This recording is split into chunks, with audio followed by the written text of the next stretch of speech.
Аутдор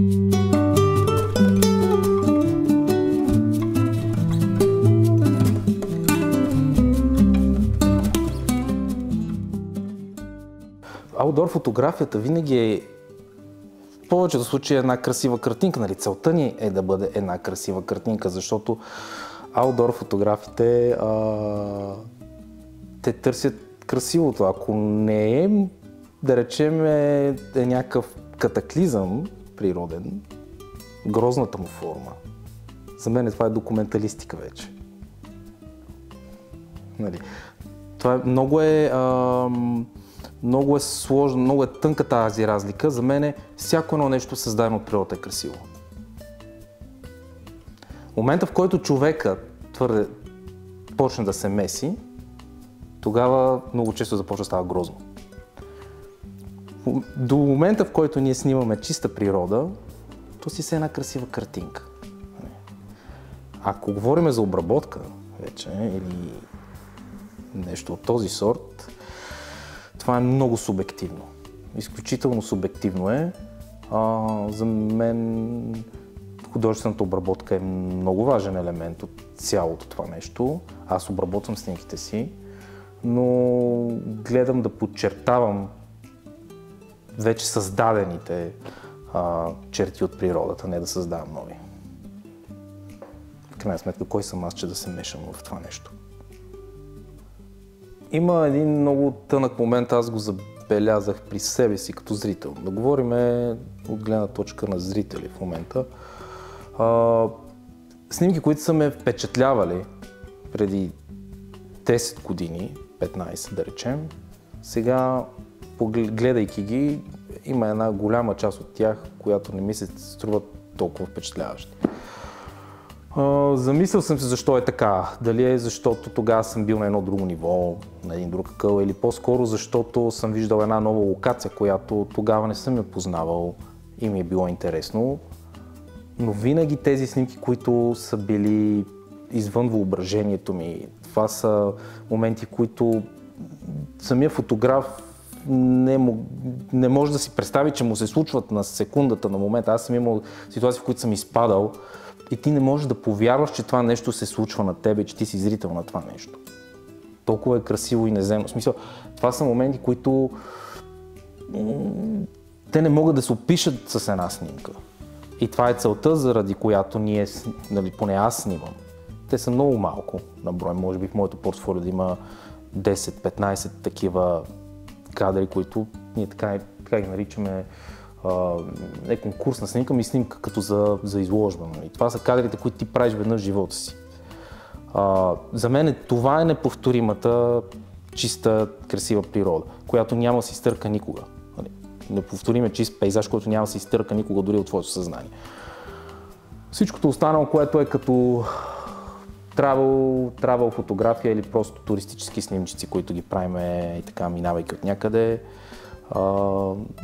Освен, нали, обувайки се на късмет, без концепция, без преследване на някакъв момент, без целенасочената работа към някаква конкретна идея, има риск да бъде доста лесно сметнато в даден момент за слаба снимка. В един момент, в началото, и Млечния път много се котираше в небето, като почнаха първите камери да излизат. Сега е доста трудно да направите нещо добро с Млечен път, защото не е важно кое има горе. Звездите са едни и същи, те си такива от милиони години в съзвездията и така ще си останат много след като ние си заминеме. Но за съжаление ние няма го хванем този момент. Това, което е важното, е това, което е под хоризонта. Нали, самата композиция на кадъра, идеята, която е в него. Това е разликата между една чиста картинка, нали, с някакво съзвездие и вече фотографията. Композирана, измислена, с идея. Може, разбира се. Историята дори историята на едно място може да разкажете, но трябва да обхванете по голям период от времето. Аз съм бил свидетел как самия пейзаж се променя пред мен с годините, минавайки през едни и същи локации, снимайки ги. Това изключително интересно и плашещо в същото време. Пред мен се срутва в годините водопад дори.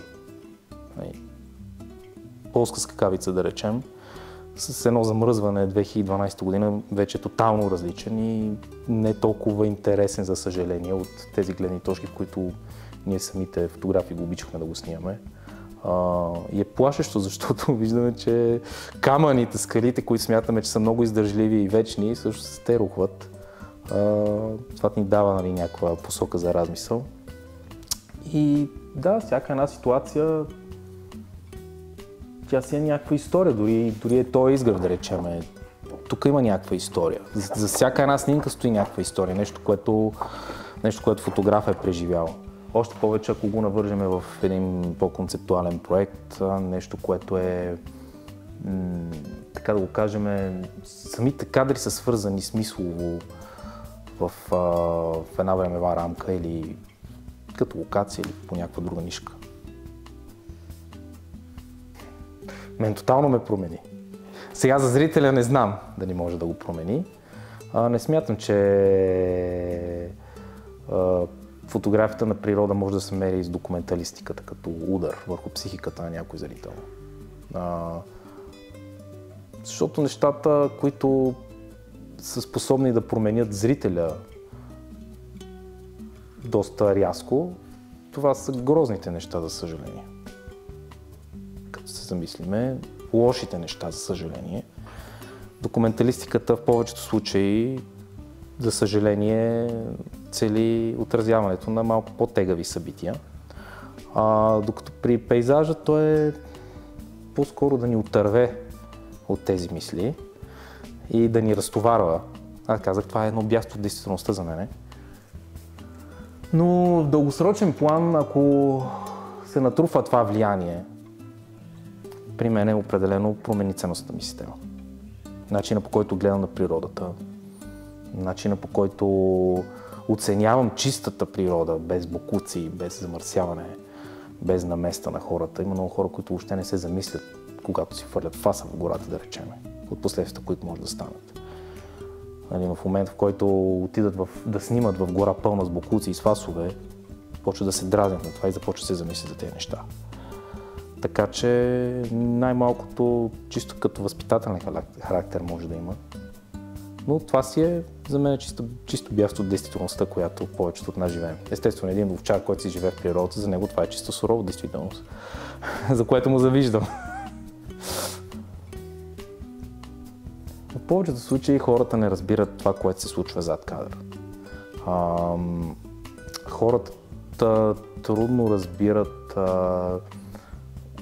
това, което си преживял и с което си склонен да преживееш за една снимка.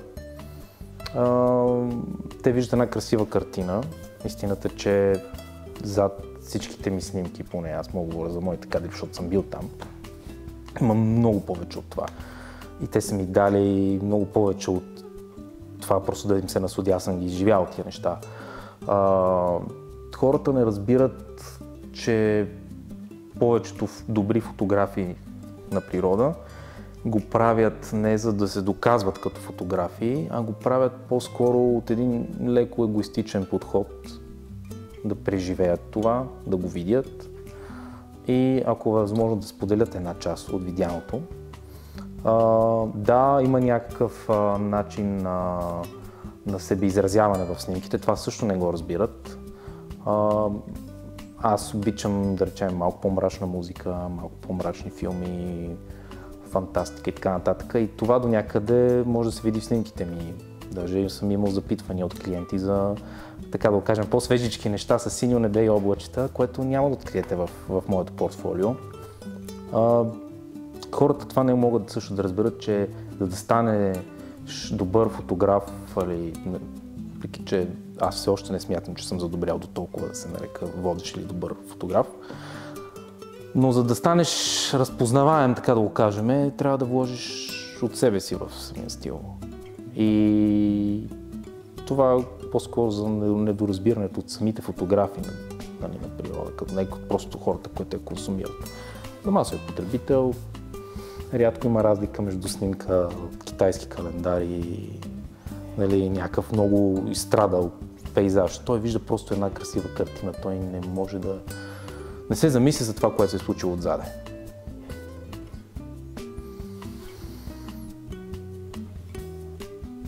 Това, което искам, бих им казал, по-скоро на фотографите, да кажем, айде първо,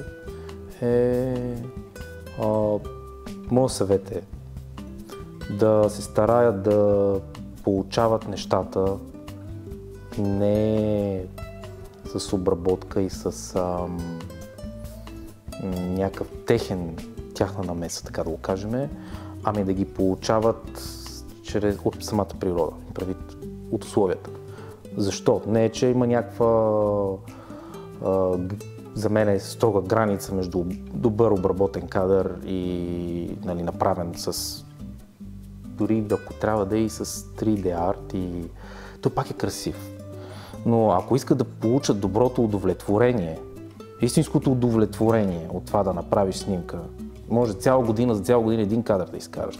Но ако знаеш, че това нещо ти се е случило веднъж и няма да ти се повтори повече никога, няма как да го повториш ти и това ти е дадено, защото си се борил за него по някакъв начин или просто дори на късмет да от първи път да си го хванал, за мен това е истинското удовлетворение.